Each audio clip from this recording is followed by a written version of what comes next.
أعوذ بالله من الشيطان الرجيم. بسم الله الرحمن الرحيم. واعلموا أنما غنمتم من شيء فأن لله خمسه ولرسوله ولذي القربى واليتامى والمساكين وابن السبيل إن كنتم آمنتم بالله وما أنزلنا على عبدنا يوم الفرقان يوم التقى الجمعان والله على كل شيء قدير. إذا أنتم بالعدوة الدنيا وهم بالعدوة القصوى والركب أسفل منكم ولو تواعدتم لاختلفتم في الميعاد ولكن ليقضي الله أمرا كان مفعولا ليهلك من هلك عن بينة ويحيى من حي عن بينة وإن الله لسميع عليم. إذ يريكهم الله في منامك قليلا ولو أراكهم كثيرا لفشلتم ولتنازعتم في الأمر ولكن الله سلم إنه عليم بذات الصدور. وإذ يريكموهم إذ التقيتم في أعينكم قليلا ويقللكم في أعينهم ليقضي الله أمرا كان مفعولا وإلى الله ترجع الأمور. يا أيها الذين آمنوا إذا لقيتم فئة فاثبتوا واذكروا الله كثيرا لعلكم تفلحون. وأطيعوا الله ورسوله ولا تنازعوا فتفشلوا وتذهب ريحكم واصبروا إن الله مع الصابرين. ولا تكونوا كالذين خرجوا من ديارهم بطرا ورئاء الناس ويصدون عن سبيل الله والله بما يعملون محيط. وإذ زين لهم الشيطان أعمالهم وقال لا غالب لكم اليوم من الناس وإني جار لكم فلما تراءت الفئتان نكص على عقبيه وقال إني بريء منكم إني أرى ما لا ترون إني أخاف الله والله شديد العقاب. إذ يقول المنافقون والذين في قلوبهم مرض ما وعدنا الله ورسوله إذ يقول المنافقون والذين في قلوبهم مرض غر هؤلاء دينهم ومن يتوكل على الله فإن الله عزيز حكيم. ولو ترى إذ يتوفى الذين كفروا الملائكة يضربون وجوههم وأدبارهم وذوقوا عذاب الحريق ذلك بما قدمت أيديكم وأن الله ليس بظلام للعبيد. كدأب آل فرعون والذين من قبلهم كفروا بآيات الله فأخذهم الله بذنوبهم إن الله قوي شديد العقاب. ذلك بأن الله لم يكن مغيرا نعمة أنعمها على قوم حتى يغيروا ما بأنفسهم وأن الله سميع عليم. كدأب آل فرعون والذين من قبلهم كذبوا بآيات ربهم فأهلكناهم بذنوبهم وأغرقنا آل فرعون وكل كانوا ظالمين. إن شر الدواب عند الله الذين كفروا فهم لا يؤمنون الذين عاهدت منهم ثم ينقضون عهدهم في كل مرة وهم لا يتقون. فإما تثقفنهم في الحرب فشرد بهم من خلفهم لعلهم يذكرون وإما تخافن من قوم خيانة فانبذ إليهم على سواء إن الله لا يحب الخائنين. ولا يحسبن الذين كفروا سبقوا إنهم لا يعجزون. وأعدوا لهم ما استطعتم من قوة ومن رباط الخيل ترهبون به عدو الله وعدوكم آخرين من دونهم لا تعلمونهم الله يعلمهم وما تنفقوا من شيء في سبيل الله يوفى إليكم وأنتم لا تظلمون. وإن جنحوا للسلم فاجنح لها وتوكل على الله إنه هو السميع العليم. وإن يريدوا أن يخدعوك فإن حسبك الله هو الذي أيدك بنصره وبالمؤمنين وألف بين قلوبهم لو أنفقت ما في الأرض جميعا ما ألفت بين قلوبهم ولكن الله ألف بينهم إنه عزيز حكيم. يا أيها النبي حسبك الله ومن اتبعك من المؤمنين. يا أيها النبي حرض المؤمنين على القتال إن يكن منكم 20 صابرون يغلبوا 200 وإن يكن منكم 100 يغلبوا 1000 من الذين كفروا بأنهم قوم لا يفقهون.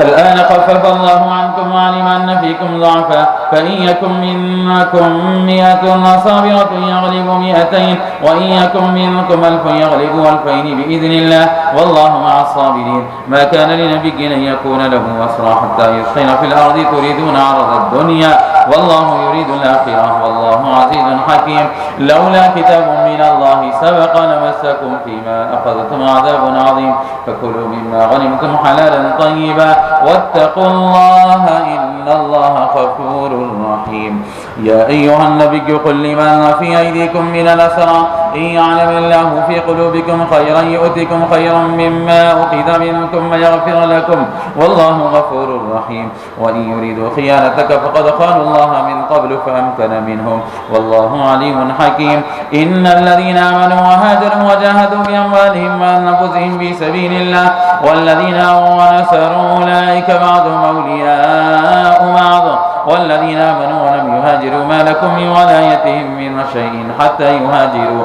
وإن استنصروكم في الدين فعليكم النصر إلا على قوم بينكم وبينهم ميثاق والله بما تعملون بصير والذين كفروا بعضهم أولياء بعض لا تفعلوه تكن فتنة في الأرض وفساد كبير والذين آمنوا وهاجروا وجاهدوا في سبيل الله والذين آووا ونصروا أولئك هم المؤمنون حقا لهم مغفرة ورزق كريم والذين آمنوا من بعد وهاجروا وجاهدوا معكم فأولئك منكم أولو الأرحام بعضهم أولى ببعض في كتاب الله إن الله بكل شيء عليم براءة من الله ورسوله إلى الذين عاهدتم من المشركين فسيحوا في الأرض 4 أشهر واعلموا أنكم غير معجز الله وأن الله مخزي الكافرين وأذان من الله ورسوله إلى الناس يوم الحج الأكبر أن الله بريء من المشركين ورسوله فإن تبتم فهو خير لكم وإن توليتم فاعلموا أنكم غير معجز الله وبشر الذين كفروا بعذاب أليم إلا الذين عاهدتم من المشركين ثم لم ينقصوكم شيئا ولم يظاهروا عليكم أحدا فأتموا إليهم عهدهم إلى مدتهم إن الله يحب المتقين فإذا انسلخ الأشهر الحرم فاقتلوا المشركين حيث وجدتموهم وخذوهم واحصروهم واقعدوا لهم كل مرصد فإن تابوا وأقاموا الصلاة وآتوا الزكاة فخلوا سبيلهم إن الله غفور رحيم وإن أحد من المشركين استجارك فأجره حتى يسمع كلام الله ثم أبلغه مأمنا ذلك بأنهم قوم لا يعلمون كيف يكون للمشركين عهد عند الله وعند رسوله إلا الذين عاهدتم عند المسجد الحرام فما استقاموا لكم فاستقيموا لهم إن الله يحب المتقين كيف وإن يظهروا عليكم لا يرقبوا فيكم إلا ولا ذمة يرضونكم بأفواههم وتأبى قلوبهم وأكثرهم فاسقون اشتروا بآيات الله ثمنا قليلا فصدوا عن سبيله إنهم ساء ما كانوا يعملون لا يرقبون في مؤمن إلا ولا ذمة وأولئك هم المعتدون فإن تابوا وأقاموا الصلاة وآتوا الزكاة فإخوانكم في الدين ونفصل الآيات لقوم يعلمون وإن نكثوا أيمانهم من بعد عهدهم وطعنوا في دينكم فقاتلوا أئمة الكفر إنهم لا أيمان لهم لعلهم ينتهون ألا تقاتلون قوما نكثوا أيمانهم وهموا بإخراج رسول وهم بدؤوكم أول مرة أتخشونهم فالله أحق أن تخشوه إن كنتم مؤمنين قاتلوهم يعذبهم الله بأيديكم ويخزهم وينصركم عليهم ويشفي صدور قوم مؤمنين ويذهب غيظ قلوبهم ويتوب الله على من يشاء والله عليم حكيم أم حسبتم أن تتركوا ولما يعلم الله الذين جاهدوا منكم ولم يتخذوا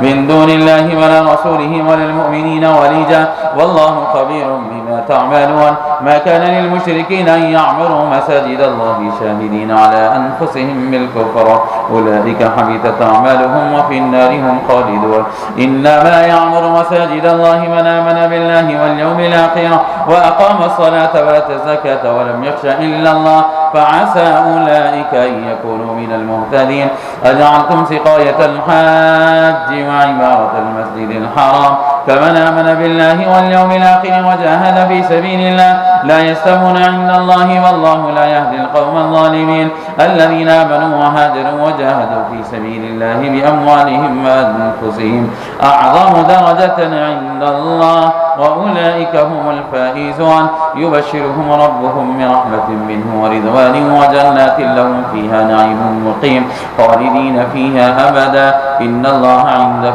أجر عظيم يا أيها الذين آمنوا لا تتخذوا آباءكم وإخوانكم أولياء إن استحب الكفر على الإيمان ومن يتولهم منكم فأولئك هم الظالمون قل إن كان آباؤكم وأبناؤكم وإخوانكم وأزواجكم وعشيرتكم وأموال اقترفتموها وتجارة تخشون كسادها ومساكن ترضونها أحب إليكم من الله ورسوله وجهاد في سبيله فتربصوا حتى يأتي الله بأمره والله لا يهدي القوم الفاسقين لقد نصركم الله في مواطن كثيرة ويوم حنين إذا أعجبتكم كثرتكم فلم تغن عنكم شيئا وضاقت عليكم الأرض بما رحبت ثم وليتم مدبرين ثم أنزل الله سكينته على رسوله وعلى المؤمنين وأنزل جنودا لم تروها وعذب الذين كفروا وذلك جزاء الكافرين ثم يتوب الله من بعد ذلك على من يشاء والله غفور رحيم يا أيها الذين آمنوا إنما المشركون نجس فلا يقربوا المسجد الحرام بعد عامهم هذا وإن خفتم عائلة فسوف يغنيكم الله من فضله إن شاء إن الله عليم حكيم قاتلوا الذين لا يؤمنون بالله واليوم الآخر ولا يحرمون ما حرم الله ورسوله ولا يدينون دين الحق دين الحق من الذين أوتوا الكتاب حتى يعطوا الجزية عن يد وهم صاغرون وقالت اليهود عزير ابن الله وقالت النصارى المسيح ابن الله ذلك قولهم بأفواههم يضاهئون قول الذين كفروا من قبل قاتلهم الله ألا يؤفكون اتخذوا أحبارهم ورهبانهم أربابا من دون الله والمسيح ابن مريم وما أمروا إلا ليعبدوا إلها واحدا لا إله إلا هو سبحانه عما يشركون يريدون أن يطفئوا نور الله بأفواههم ويأبى الله إلا أن يتم نوره ولو كره الكافرون هو الذي أرسل رسوله بالهدى ودين الحق ليظهره على الدين كله ولو كره المشركون يا أيها الذين آمنوا إن كثيرا من الأحبار والرهبان ليأكلون أموال الناس بالباطل ويصدون عن سبيل الله والذين يكنزون الذهب والفضة ولا ينفقونها في سبيل الله فبشرهم بعذاب أليم يوم يحمى عليها في نار جهنم فتكوى بها جباههم وجنوبهم وظهورهم هذا ما كنزتم لأنفسكم فذوقوا ما كنتم تكنزون إن عدة الشهور عند الله 12 شهرا في كتاب الله يوم خلق السماوات والأرض منها 4 حرم ذلك الدين القيم فلا تظلموا فيهن أنفسكم وقاتلوا المشركين كافة كما يقاتلونكم كافة واعلموا أن الله مع المتقين إنما النسيء زيادة في الكفر يضل به الذين كفروا يحلونه عاما ويحرمونه عاما ليواتئوا عدة ما حرم الله فيحلوا ما حرم الله زين لهم سوء أعمالهم والله لا يهدي القوم الكافرين يا أيها الذين آمنوا ما لكم إذا قيل لكم انفروا في سبيل الله اثاقلتم إلى الأرض أرضيتم بالحياة الدنيا من الآخرة فما متاع الحياة الدنيا في الآخرة إلا قليل إلا تنفروا يعذبكم عذابا أليما ويستبدل قوما غيركم ولا تضروه شيئا والله على كل شيء قدير إلا تنصروه فقد نصره الله إذ أخرجه الذين كفروا ثاني اثنين إذ هما في الغار إذ يقول لصاحبه لا تحزن إن الله معنا فأنزل الله سكينته عليه وأيده بجنود لم تروها وجعل كلمة الذين كفروا السفلى وكلمة الله هي العليا والله عزيز حكيم انفروا خفافا وثقالا وجاهدوا بأموالكم وأنفسكم في سبيل الله ذلكم خير لكم إن كنتم تعلمون لو كان عرضا قريبا وسفرا قاصدا لاتبعوك ولكن بعدت عليهم الشقة وسيحلفون بالله لو استطعنا لخرجنا معكم يهلكون أنفسهم أنفسهم والله يعلم إنهم لكاذبون عفى الله عنك لما أذنت لهم حتى يتبين لك الذين صدقوا وتعلم الكاذبين لا يستأذنك الذين يؤمنون بالله واليوم الآخر أن يجاهدوا بأموالهم وأنفسهم والله عليم بالمتقين إنما يستأذنك الذين لا يؤمنون بالله واليوم الآخر وارتابت قلوبهم فهم في ريبهم يترددون ولو أرادوا الخروج لأعدوا له عدة ولكن كره الله ميعتهم فثبتهم وقيل اقعدوا مع القاعدين لو خرجوا فيكم ما زادوكم إلا خبالا ولا أوزعوا خلالكم يبغونكم الفتنة وفيكم سماعون لهم والله عليم بالظالمين لقد ابتغوا الفتنة من قبل وقلبوا لك الأمور حتى جاء الحق وزهق أمر الله وهم كارهون ومنهم من يقول ائذن لي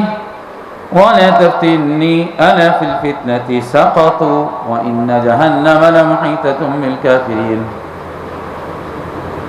إن تصبك حسنة تسؤهم وإن تصبك مصيبة يقولوا قد أخذنا أمرنا من قبل ويتولوا وهم فرحون قل لن يصيبنا إلا ما كتب الله لنا هو مولانا وعلى الله فليتوكل المؤمنون قل هل تربصون بنا إلا إحدى الحسنيين ونحن نتربص بكم أن يصيبكم الله بعذاب من عنده أو بأيدينا فتربصوا إنا معكم متربصون قل انفقوا طوعا أو كرها لن يتقبل منكم إنكم كنتم قوما فاسقين وما منعهم أن تقبل منهم نفقاتهم إلا أنهم كفروا بالله وبرسوله ولا يأتون الصلاة إلا وهم كسالى ولا ينفقون إلا وهم كارهون فلا تعجبك أموالهم ولا أولادهم إنما يريد الله ليعذبهم بها في الحياة الدنيا وتزهق أنفسهم وهم كافرون ويحلفون بالله إنهم لمنكم وما هم منكم ولكنهم قوم يفرقون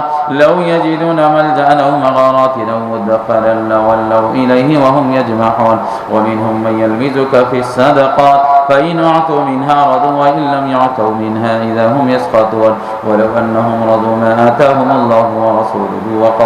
وقالوا حسبنا الله سيؤتينا الله من فضله ورسوله إنا إلى الله راغبون إنما الصدقات للفقراء والمساكين والعاملين عليها والمؤلفة قلوبهم وفي الرقاب والغارمين وفي سبيل الله وابن السبيل فريضة من الله والله عليم حكيم ومنهم الذين يؤذون النبي ويقولون هو أذن قل أذن خير لكم يؤمن بالله ويؤمن للمؤمنين ورحمة للذين آمنوا منكم والذين يؤذون رسول الله لهم عذاب أليم يحلفون بالله لكم ليرزوكم والله ورسوله حق أن يرضوه إن كانوا مؤمنين ألم يعلموا أنه من يحادد الله ورسوله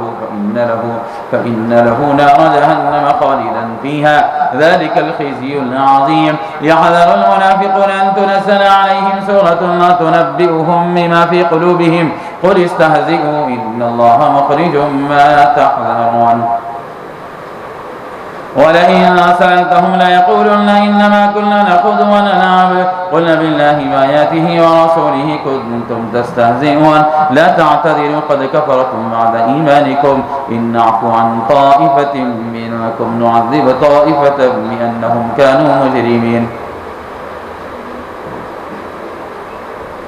المنافقون والمنافقات بعضهم من بعض يأمرون بالمنكر وينهون عن المعروف ويقبضون أيديهم نسوا الله فنسيهم إن المنافقين هم الفاسقون وعد الله المنافقين والمنافقات والكفار نار جهنم خالدين فيها هي حسبهم ولعنهم الله ولهم عذاب مقيم كالذين من قبلكم كانوا أشد منكم قوة وأكثر أموالا وأولادا فاستمتعوا بخلاقهم فاستمتعتم بخلاقكم كما استمتع الذين من قبلكم بخلاقهم وخذتم كالذي خاضوا أولئك حبطت أعمالهم في الدنيا والآخرة وأولئك هم الخاسرون ألم يأتهم نبأ الذين من قبلهم قوم نوح وعاد وثمود وقوم إبراهيم وأصحاب مدين والمؤتفكات أتتهم رسلهم بالبينات فما كان الله ليظلمهم ولكن كانوا أنفسهم يظلمون والمؤمنون والمؤمنات بعضهم أولياء بعض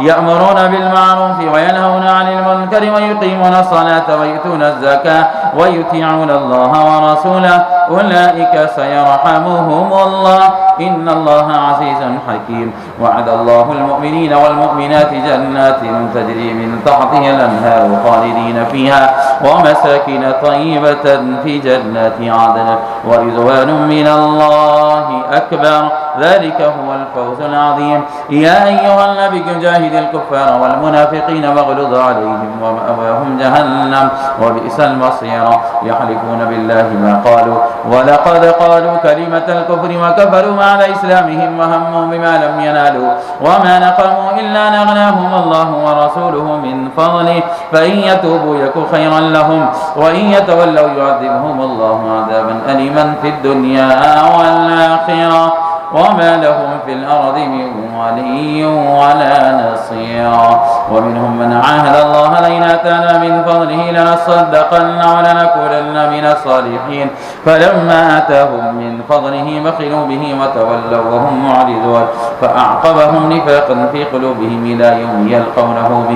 بما خلفوا الله ما وعدوه وبما كانوا يكذبون. ألم يعلموا أن الله يعلم سرهم ونجواهم وأن الله علام الغيوب. الذين يلمزون المتبعين من المؤمنين في الصدقات والذين لا يجدون إلا جهدهم فيسخرون منهم سخر الله منهم ولهم عذاب أليم. استغفر لهم أو لا تستغفر لهم إن تستغفر لهم 70 مرة فلن يغفر الله لهم ذلك بأنهم كفروا بالله ورسوله والله لا يهدي القوم الفاسقين.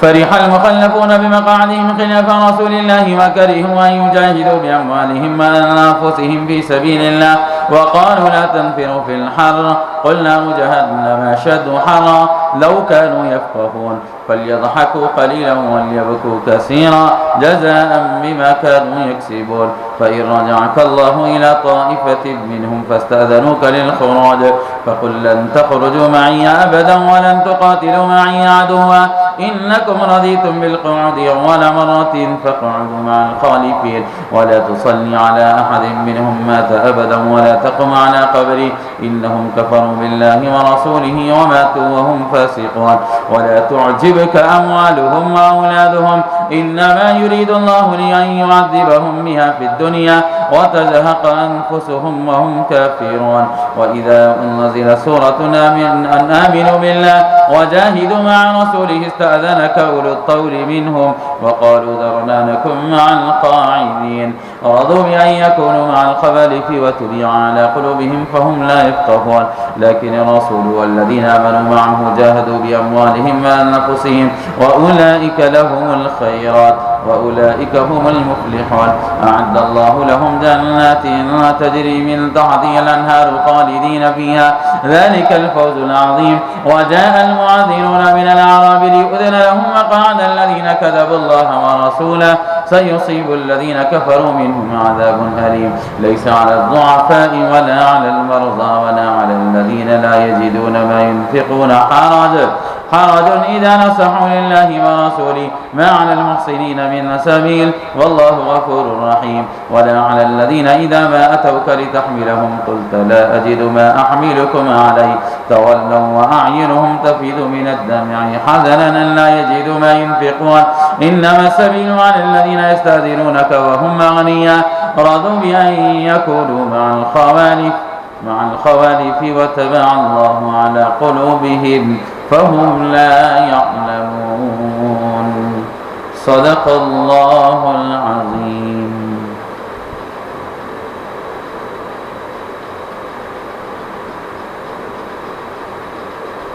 الحمد لله.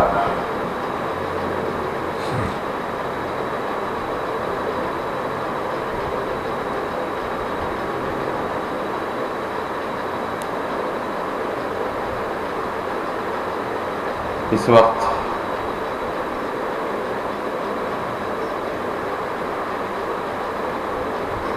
دسواں پارہ مکمل تلاوت کیا گیا جس کے اندر اللہ تبارک و تعالیٰ نے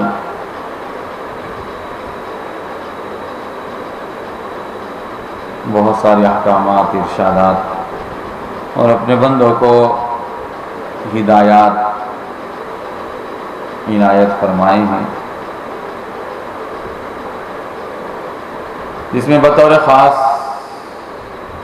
جس کی جانب ہمیں آج توجہ کرنے کی ضرورت ہے وہ یہ ہے کہ اللہ تبارک و تعالیٰ کی مدد و نصرت کیسے آتی ہے، وہ کون سے طریقے ہیں، وہ کون سے وجوہات ہیں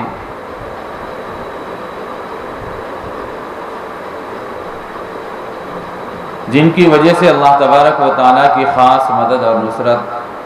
اپنے بندوں کو شامل ہوتی ہے۔ سب سے پہلی بات تو قرآن مجید نے یوں بیان فرمائی کہ میدان جنگ میں ثابت قدم رہنا،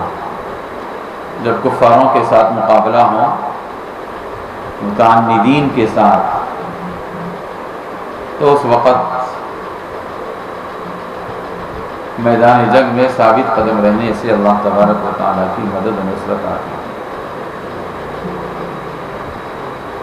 انسان کو چاہیے کہ وہ اسباب کی دنیا میں اپنا کام کرے، سبب کو اختیار کرے، اور اسی اسباب کے ساتھ ساتھ میدان جنگ میں ثابت قدم رہے تو اللہ تبارک و تعالیٰ کی مدد اس بندے کو مل جاتی ہے۔ اللہ نے یہ ایک اصول بیان فرمایا کہ پہلے میدان جنگ میں ثابت قدم رہو، پھر اس کے بعد ہماری مدد کی درخواست کرو جب ضرورت پڑے گی تب اللہ کی جانب سے۔ اور بہت ساری ایسی جنگیں اور معرکے ہوئے ہیں اسلام کے اندر، تاریخ اسلام جس سے بھری پڑی ہے، کہ اللہ تبارک و تعالیٰ نے فرشتوں کو نازل فرما کر انسانوں کی شکل میں میدان جنگ میں فرشتے بھی آئے اور آ کر کے ایمان والوں کی مدد کی۔ اور آج بھی کوئی بعید نہیں ہے دوستو کہ اگر ہم اللہ تبارک و تعالیٰ سے سچا اور پکا اور حقیقی تعلق قائم کر لیں، اپنے آپ کو اللہ کے سامنے بے نیاز مولا کے سامنے نیاز بندے بن کر کے اگر ہم عاجز اور اپنے آپ کو متواضع اور مسکین بناتے ہیں اور اللہ کی مدد اور نصرت کو مانگنے کی عادت ڈالتے ہیں، توبہ اور استغفار کرتے ہیں، رجوع اللہ کرتے ہیں، اور اپنے ایمان پر ثابت قدمی کے ساتھ جمے رہتے ہیں، اپنے عقائد کے اوپر مضبوطی کے ساتھ عمل پیرا ہوتے ہیں، تو پھر آج بھی مختلف قسم کے حالات، سازشوں، بیماریوں، وباؤں، اور خاص طور پر یہ موجودہ وبا کورونا وائرس، ان حالات میں بھی اللہ تعالیٰ کی مدد اپنے بندوں کے ساتھ بالکل آ سکتی ہے، بشرطے کہ ہم اپنے ایمان کے تقاضوں کے مطابق عمل کرنے والے بنیں، اور اللہ رب العزت والجلال نے جن احکامات و ہدایات کی جانب ہماری توجہ مبذول فرمائی ہے ان حالات میں، اگر ہم وہ عمل کرنے والے بن جائیں تو اللہ کی مدد ہمارے ساتھ بھی آ سکتی ہے۔ دوسری چیز اللہ تعالیٰ نے ذکر فرمائی کہ اللہ کا ذکر کثرت سے ہونا چاہیے۔ باری تعالیٰ کا ذکر کرنا یہ بجائے خود ایک عبادت ہے، اس پر اللہ تعالیٰ نے اپنے بندوں کو کافی اجر و ثواب متعین فرمایا۔ ایک مرتبہ بندہ سبحان اللہ الحمدللہ یا اللہ اکبر کہتا ہے، گویا کہ وہ جنت میں ایک درخت اپنے نام کا لگوا لے۔ حضور علیہ السلام نے حضرات صحابہ اکرام کو ارشاد فرمایا کہ جب تم اللہ کی مراعی اور کھیتیوں سے گزرو تو خوب چرو۔ تو صحابہ نے سوال کیا کہ اللہ کی کھیتیاں کیا ہیں؟ تو حضور علیہ السلام نے فرمایا کہ ذکر کے حلقہ، جہاں اللہ کو یاد کرنے کے لیے چند لوگ بیٹھ کر کے اللہ کو یاد کرتے ہیں، ذکر کرتے ہیں، توبہ اور استغفار کرتے ہیں، اپنے من میں ڈوب کر اپنے رب کو پانے کی کوشش کرتے ہیں، ایسے لوگوں کے بارے میں فرمایا ہمیں چاہیے کہ خوب سے خوب اندازہ اللہ کو یاد کرنے والوں کے ساتھ ملیں، بیٹھیں، اور خود بھی عمل کرنے کی کوشش اور فکر کریں، اور ذکر اللہ کو کثرت سے کرنے سے اللہ تبارک و تعالیٰ کی مدد اور نصرت بندوں کے ساتھ آتی ہے۔ یہ دوسرا ذریعہ اور سبب اور طریقہ بتلایا ہے اللہ تعالیٰ نے۔ ایک تو میدان جنگ میں ثابت قدمی کے ساتھ رہنا، اور دوسرے اللہ تعالیٰ کا ذکر کثرت سے کرنا۔ اور میں آپ کو بتاتا چلوں کہ ذکر ہی ایک ایسا عمل ہے، ذکر ہی ایک ایسی عبادت ہے جس کو اللہ تعالیٰ نے سب کے لیے عام کر دیا، یہاں تک کہ اس کے لیے کوئی شرائط نہیں رکھی اللہ نے، بس ایک طریقہ ہے، ایک شرط ہے کہ پاک جگہ ہو، ناپاک جگہوں پر اللہ کا نام نہیں لیا جاتا۔ نہ وضو کی ضرورت ہے اس کے لیے، نہ قبلہ روح ہونے کی ضرورت ہے، نہ گھر میں بیٹھنے کی، نہ مسجد میں بیٹھنے کی۔ آدمی جہاں ہیں، جس حالت میں ہیں، اس حالت میں اپنے پروردگار کو یاد کر لیں تو اللہ تعالیٰ اس بندے کو ہی یاد فرماتے ہیں۔ بعض حدیثوں کے مطابق اللہ تعالیٰ فرماتے ہیں کہ بندہ اگر مجھے یاد کرتا ہے تو میں بھی اس کو یاد کرتا ہوں، اور جب بندہ مجھے بھول جاتا ہے تو اللہ فرماتے ہیں کہ مجھے کیا غرض پڑی ہے اس بندے کو یاد کرنے کی، میں بھی اس کو فراموش کر دیتا ہوں۔ آج بالکل یہی ماحول اس دنیا کے اندر چل رہا ہے دوستو، ہم نے اپنے پروردگار کو فراموش کر دیا ہے، اسی وجہ سے اللہ تعالیٰ ہم سے ناراض ہیں، اللہ بھی ہم کو بھول چکے۔ ایک روایت میں اللہ کے نبی علیہ السلام نے ارشاد فرمایا کہ بندہ جب دنیا کے اندر کسی مجلس میں بیٹھ کر اپنے رب کو یاد کرتا ہے تو اللہ تعالیٰ ایسی مخلوق کے سامنے اس کو یاد کرتے ہیں جو مخلوق بالکل پاک و صاف ہے، اور عیبوں سے اور نقائص سے بالکل اللہ نے ان کو پاک بنایا ہے، اور وہ ہے فرشتوں کا۔ فرشتوں کے سامنے اللہ اپنے بندوں کا ذکر کرتے ہیں، کتنا بڑا اعزاز ہے محض ذکر کرنے والوں کا۔ قرآن مجید میں دوسری جگہوں پر اللہ تعالیٰ نے ارشاد فرمایا الذین یذکرون اللہ قیاما وقعودا وعلی جنوبہم، کہ بیٹھے بیٹھے، کھڑے کھڑے، لیٹے لیٹے، بازار میں ہوں، اپنی دکان پر ہوں، ملازمت میں ہوں، کھیتی باڑی کر رہے ہوں، یا اپنے کسی کام کاج میں ہوں، تو بھی اللہ کا ذکر کرنے سے اللہ کی مدد آئے گی۔ بنسبت اس کے، بالمقابل اس کے، ہم اپنی زندگیوں کا جائزہ لیں، اپنے معاشرے کے حالات کو دیکھیں کہ بہت سارے نوجوان ہیں، بہت سارے لڑکیاں ہیں جو یہ سمجھتی ہیں کہ اپنے ٹائم کو پاس کرنے کے لیے اپنے کانوں میں ہیڈ فون لگا کر گانے سنتی ہیں، اور یہ سمجھتی ہیں کہ کام کرتے بھی کام بھی ہو جائے گا، اور کام میں دل بھی لگے گا، اور ٹائم بھی گزرتا جائے گا۔ ہم نے اس کو دل لگی کا ذریعہ بنایا ہے، حالانکہ یہ گناہ ہیں۔ جس گانے بجانے کو مٹانے کے لیے اللہ کے نبی اس دنیا میں تشریف لائے تھے، آج ان کی امت اور ان سے محبت کرنے والے لوگ اسی گانوں کو اپنے لیے لذت کا سامان سمجھ رہے ہیں۔ کچن میں ہوتے ہیں تو کھانا بناتے بناتے، گھر میں ہوتے ہیں تو گھر کی صفائی کرتے کرتے، جھاڑتے جھاڑتے اپنے کانوں میں ہیڈ فون لگا کر بہت سارے نوجوانوں کو بھی دیکھا گیا، گاڑی چلاتے ہوئے، سواری کرتے ہوئے، ٹرین میں، بس میں بیٹھے ہوں یا ٹریولنگ کر رہے ہوں، تو وقت گزرنے کے لیے وہ یہ سمجھتے ہیں کہ بڑا اچھا مشغلہ ہے، گانوں کو سن لیا جائے۔ لیکن دوستو یاد رکھیے کہ یہی وقت ہمارے لیے وبال جان بن سکتا ہے، یہی وہ لمحہ جس میں ہم لوگوں نے اپنی دل کی لذت اور خوشی کے لیے گانوں کو کان میں لگا کر کے سننا شروع کیا، اور خدا نخواستہ اللہ تبارک و تعالی نے اس پر ہماری پکڑ فرما لی تو یہی ایک عمل ایسا ہو جائے گا جس کی وجہ سے ہم تباہ اور برباد ہو سکتے۔ اس کے بجائے اللہ کا ذکر سننا چاہیے، اپنی زبان کو ہمیشہ رطب اللسان رکھنا چاہیے، ہمیشہ رطب اللسان رکھنا۔ وَرَجُلٌ ذَكَرَ اللَّهَ خَالِيًا فَفَاضَتْ عَيْنَاهُ، کل قیامت کے دن نفسا نفسی کا عالم ہوگا، میدان حشر برپا ہوگا، اللہ تبارک و تعالی ہر بندے کے اعمال کا اس سے حساب لینا شروع کریں گے، اور سورج سوانیزے پر ہوگا، اور کوئی اپنی فکر کے اندر ایسے ڈوبا ہوا ہوگا کہ پڑوس میں اور اپنے بازو والے کی کوئی فکر اور اس کو خیال نہیں۔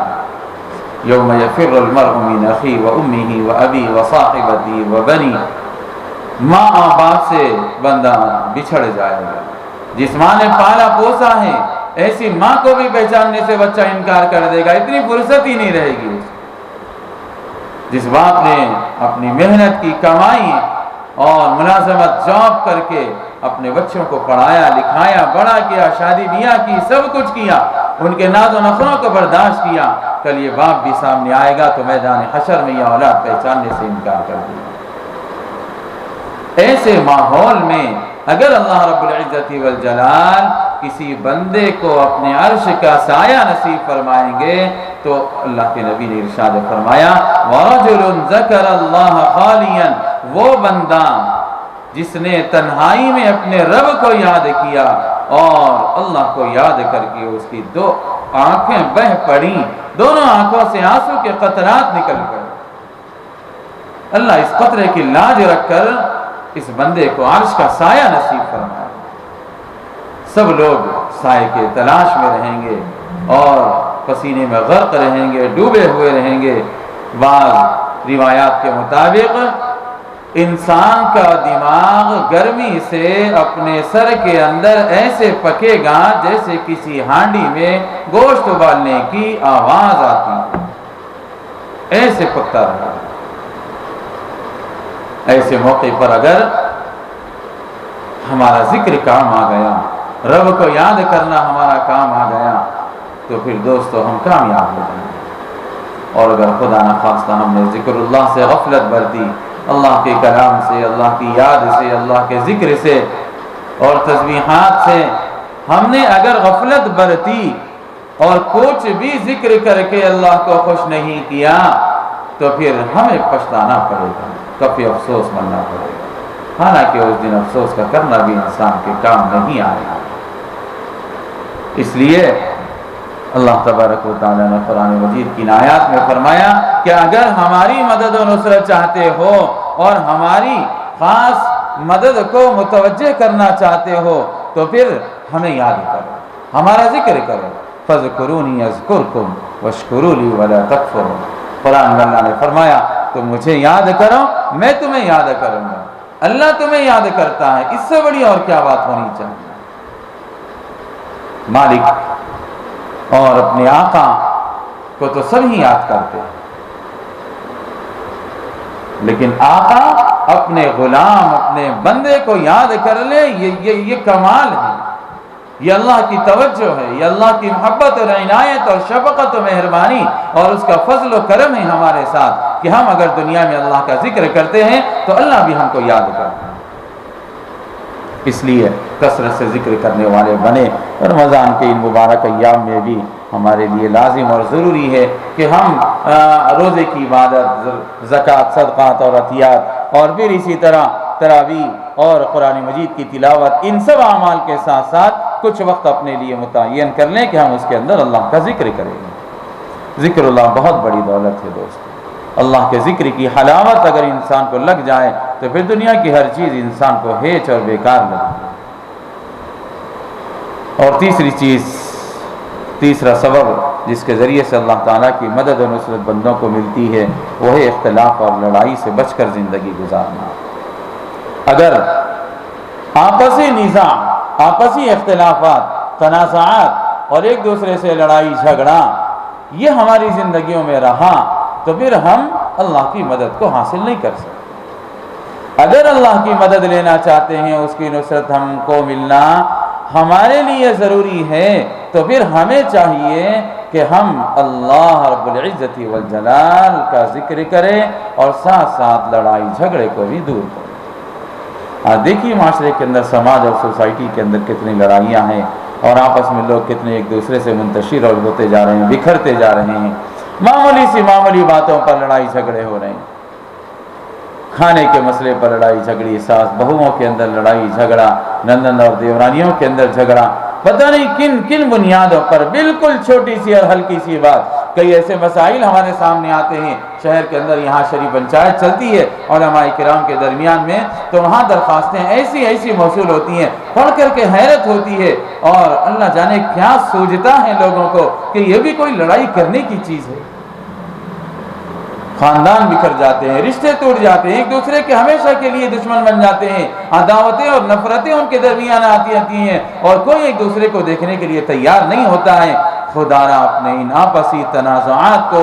اور آپسی لڑائی جھگڑوں کو اور آپسی ان اختلافات کو بالائے طاق رکھ کر اللہ کی جانب متوجہ ہو کر کے اللہ کی مدد حاصل کریں۔ جب تک لڑائی جھگڑے اور آپس کا نزاع ختم نہیں ہوگا اس وقت تک اللہ رب العزت والجلال کی مدد اور نصرت نہیں آ سکتی۔ آپ کو معلوم ہونی چاہیے کہ شب برات میں بھی ایسے لوگوں کی مغفرت نہیں ہوتی ہے جو کسی سے لڑائی جھگڑا کرنے والا ہے، دل میں حسد، بغض اور کینہ اور عداوت رکھ کر کے دوسرے سے مقابلہ آرائی کرنا، یہ کون سی عقل مندی ہے؟ ایک مومن کو تو چاہیے کہ وہ پورے اتحاد کے ساتھ زندگی گزارے۔ اگر کسی سے کوئی غلطی ہو بھی جائے اور کسی نے ہمارا حق دبا بھی لیا تو کیا ہوا، کچھ دیر کے لیے آپ معاف کر دیں اور اللہ کی رضا کے لیے اس سے بدلہ نہ لیں، تو پھر اللہ تبارک و تعالیٰ کی مدد آپ کے ساتھ آئے۔ لوگ آپس میں یہ سمجھتے ہیں کہ وہ نہیں کرا میرے ساتھ تو میں کیوں کروں، اس نے مجھے معاف نہیں کیا تو میں کیوں معاف کروں۔ حالانکہ دوستو ہم یہ سمجھتے ہیں کہ مقابلہ کرنا اچھی بات ہے، لیکن مقابلہ کرنا نہیں، معاف کرنا یہ سب سے اچھی بات ہے۔ اللہ کے نبی علیہ السلام نے فرمایا کہ اپنے خادموں کو بھی روزانہ معاف کرتے رہو۔ کتنی مرتبہ؟ 70 مرتبہ فی کل یوم، روزانہ 70 مرتبہ معاف کر۔ 70 کا مطلب گن کر صرف 70 نہیں بلکہ کثرت بتلانا مقصد ہے کہ بہت زیادہ معاف کرتے رہو، جتنا ہو سکے اتنا معاف کرتے رہو۔ اگر ہمارے بھائی سے کوئی چوک ہو جائے، ہماری بہن سے کوئی چوک ہو جائے، ہماری گھر کی بڑی عورت سے، ساس سے، ماں سے کوئی غلطی ہو جائے، باپ سے یا سسر سے کوئی نادانی ہو جائے، یا ساس یہ سمجھے کہ میری بہو سے اگر کوئی غفلت ہو جائے تو میں کیوں اس سے لڑوں، چلو نظر انداز کر دوں گی، میں سنی انسنی کر دوں گی اور اس کی بات کو میں بڑی نہ سمجھتے ہوئے میں اس کی بات کو معاف کر دوں گی۔ اگر ہو بھی جائے، اولاً تو بڑوں کو اپنا بڑا پن رکھنا چاہیے، چھوٹوں کو اپنا خیال اپنا چھوٹے پن کے ساتھ رہنا چاہیے، ہر ایک کو اپنی ذمہ داری ادا کرنا چاہیے۔ لیکن پھر بھی اگر زندگی کے بعد مراحل میں ایسا عمل ہو جائے جس سے ایک دوسرے کو تکلیف پہنچنے کا خدشہ اور ڈر ہے تو پھر ہم آپس میں ایک دوسرے کو معاف کر کے اپنے پروردگار کی مدد اور نصرت کو حاصل کر سکتے ہیں۔ شب قدر کی تعین لڑائی جھگڑے کی وجہ سے اٹھا لی گئی۔ غرض ہے کہ دوستوں اور بزرگوں، یہ وقت ہے کہ ہم آپسی تنازعات کو، تشاجرات کو بالائے طاق رکھیں، بازو رکھ دیں، پیچھے ڈال دیں اور اتحاد کے ساتھ ایک دوسرے سے پیار و محبت کے ساتھ زندگی گزاریں، ایک دوسرے کے ساتھ خیر کے ساتھ عفو درگزر کا معاملہ کر کے اور ایک دوسرے کی باتوں کو نظر انداز کر کے اگر ہم بڑے پن کے ساتھ زندگی گزارنا چاہیں تو اللہ رب العزت والجلال کی مدد اور نصرت ہم کو مل سکتی ہے۔ اسی طرح چوتھی چیز جس پر اللہ تعالیٰ کی مدد اور نصرت ہم کو مل سکتی ہے وہ ہے مقابلوں میں اور ناموافق حالات اور ناموافق معاملات اور ناسازگار حالات کے موقع پر صبر کرنا۔ صبر ایک بہت بڑی دولت، اللہ رب العزت والجلال یہ بندوں کو صبر کی دولت جس کو دے دیا ہو اس کو بہت بڑا خیر مل گیا ہے۔ کوئی مصیبت پہنچ جائے، کوئی بیماری پہنچ جائے یا کسی سے مقابلہ ہو جائے تو اس وقت کسی سے ہمیں کوئی بات سننے کو مل جائے، ناموافق بات جس کو ہمارا جی نہیں چاہتا ہے، ہمارا من نہیں کرتا ہے کہ کوئی بندہ ہمیں ایسی بات کہے، ایسی بری بات بولے، لیکن اس کے باوجود بھی آپ نے صبر کر لیا اور اپنے صبر کے دامن کو تھامے رہا تو پھر اللہ کی مدد اور نصرت آپ کے ساتھ آئے۔ اور اگر آپ بھی مقابلہ بازی پر آ جائیں، آپ بھی گالی گلوچ کرنے لگ جائیں تو پھر اللہ کی مدد نہیں آئے گی۔ صحابہ کرام میں سے ایک صحابی شاید سیدنا حضرت ابوبکر صدیق رضی اللہ تعالیٰ عنہ کے بارے میں آتا ہے کہ کوئی بندہ بری بھلی بات ان سے کہہ رہا تھا اور حضور علیہ السلام بھی موجود تھے اس وقت، تو وہ بندہ بری بات بولنے لگا، حضرت ابوبکر صدیق سننے لگے اور اللہ کے نبی بھی حضرت ابوبکر کو دیکھ کر کے مسکرانے لگے۔ حضرت ابوبکر صدیق کو تعجب ہوا تو آپ نے پوچھا کہ اللہ کے نبی یہ کیا ماجرا ہے، سامنے والا آدمی مجھے برا بھلا کہہ رہا ہے، میری برائی بیان کر رہا ہے اور طعن و تشنیع کر رہا ہے اور آپ ہے کہ مجھے دیکھ کر کے مسکرا رہے ہیں، آپ اسے روکنا چاہیے، روکتے کیوں نہیں آپ؟ تو فرمانے لگے اللہ کے نبی علیہ السلام نے کہ وہ بندہ تمہیں برا بھلا کہہ رہا تھا، وہ تم کو گالی گلوچ کر رہا تھا، لیکن تمہاری جانب سے ایک فرشتہ متعین تھا جو اللہ کی جانب سے وہ فرشتہ تمہارے بدلے میں تمہاری جانب سے اس کا جواب دے رہا، تو مجھے ہنسی آ رہی، لیکن جب تم نے بھی زبان کھول دی تو وہ فرشتہ چلا گیا۔ تو اس سے معلوم ہوتا ہے کہ مقابلے کے وقت میں بھی اگر کوئی ناگہانی حالات ہمارے ساتھ پیش آئیں یا کسی کی زبان سے ہمیں برا بھلا سننے کو ملے تو ہمیں اس وقت بھی صبر کرنا چاہیے۔ الصبر عند المصیبہ، صبر کرنا، شکوہ شکایت نہیں، ہم گالی گلوچ کرنے والے نہیں، اپنی زبان کی حفاظت کرنا چاہیے اور اللہ کی مدد حاصل کرنا چاہیے۔ تو پہلی بات جب جنگ ہو تو جنگ میں ثابت قدم رہیں، اور دوسری بات اللہ کے ذکر کی کثرت کریں، اور تیسری بات لڑائی جھگڑے کو آپس میں سے ختم کریں، اور چوتھی بات اگر مقابلہ ہو یا حالات ناموافق ہوں، ناسازگار ہوں، جیسے کہ ابھی موجودہ زمانے میں حالات بالکل ناموافق چل رہے ہیں، تو ہمیں ایسے حالات میں صبر کرنا، اللہ کی ذات پر شکوہ شکایت ایسا نہیں بولنا چاہیے جیسے بہت سارے لوگ بولتے ہیں کہ اللہ کو اتنے لوگوں کو مار کر کیا مل رہا ہے، کیا اللہ کو ہم سے دشمنی ہے کہ اتنا بڑا عذاب ہمارے اوپر نازل کر دیا وغیرہ وغیرہ۔ نہیں، اپنی زبان سے ایسے الفاظ نہ بولیں، بس صبر کریں جو بھی حالات ہیں، اگر اچھے ہوں موافق حالات ہماری طبیعت اور مزاج کے موافق پیش آئیں تو ہمیں اللہ کا شکر ادا کرنا چاہیے، اور اگر طبیعت کے ناموافق حالات پیش آتے ہیں تو ہمیں ایسے موقع پر صبر کرنا چاہیے۔ اس لیے دوستو اور بزرگوں، ضرورت اس بات کی ہے کہ ہم اللہ تبارک و تعالیٰ کی مدد آنے کے جو اسباب ہیں، جو وجوہات ہیں اور جن ذرائع سے اللہ کی مدد آتی ہے، ان اسباب کو اختیار کرنے والے بنے، میدان جنگ میں ثابت قدم رہنا، اللہ کے ذکر کو کثرت سے کرنا، آپس میں سے لڑائی جھگڑا تنازعات کو ختم کرنا، اور پھر حالات اگر ناموافق ہوں، ناساز ہوں تو اس کے اوپر صبر کرنا۔ یہ وہ اعمال ہے جس کے ذریعے سے اللہ تبارک و تعالیٰ کی مدد آتی ہے۔ اللہ کرے کہ ہم تمام کو ان چیزوں پر عمل پیرا ہونے کی توفیق عطا فرمائے، اور اللہ اپنی خاص مدد اور نصرت پورے عالم اسلام کے ساتھ اور پورے مسلمانوں کے ساتھ شامل حال فرمائے۔ اب انشاءاللہ حضرت مولانا مفتی عبدالماجد قاسمی صاحب امام خطیب مسجد عابدہ اور شریف پنچایت کے آپ ذمہ دار بھی ہیں، ہر پیر کو اور جمعرات جمعہ کے دن انشاءاللہ وہ آپ کے سوالات کے جوابات لائیو دیتے رہیں گے۔ آپ سے بھی خواہش ہے کہ آپ سوالات کے جوابات سنیں اور اس سے استفادہ کریں، اور دعا کریں کہ اللہ تبارک و تعالیٰ اس موجودہ وبائی بیماری سے جتنے لوگ متاثر ہیں اللہ سب کو شفاء کاملہ عاجلہ عطا فرمائے، اور جتنے لوگ اس دنیا سے رخصت ہو چکے ہیں اللہ ان سب مرحومین کی مغفرت فرمائے۔ اور سب سے خاص بات اس وقت ہم آپ سے یہ کہنا چاہتے ہیں کہ اپنے دلوں سے ڈر اور خوف کو دور کریں۔ خوف اور ڈر یہ خود ایک بیماری ہے، جب تک اس سے آپ دور نہیں رہیں گے اور جب تک اپنے دلوں سے ڈر نہیں نکالیں گے اس وقت تک آپ کو کسی دوائی سے بھی فائدہ ہونے والا نہیں ہے، کسی ویکسین سے بھی آپ کو فائدہ ہونے والا نہیں ہے۔ اس لیے سب سے پہلے اپنے دل سے ڈر کو اور خوف کو دور کریں۔ اللہ چاہیں تو موت مقدر ہے تو مقدر آ کر رہے گی، اور شفا مقدر ہے تو شفا مل کر رہے گی۔ دنیا کی کوئی طاقت موت و حیات یا شفا اور بیماری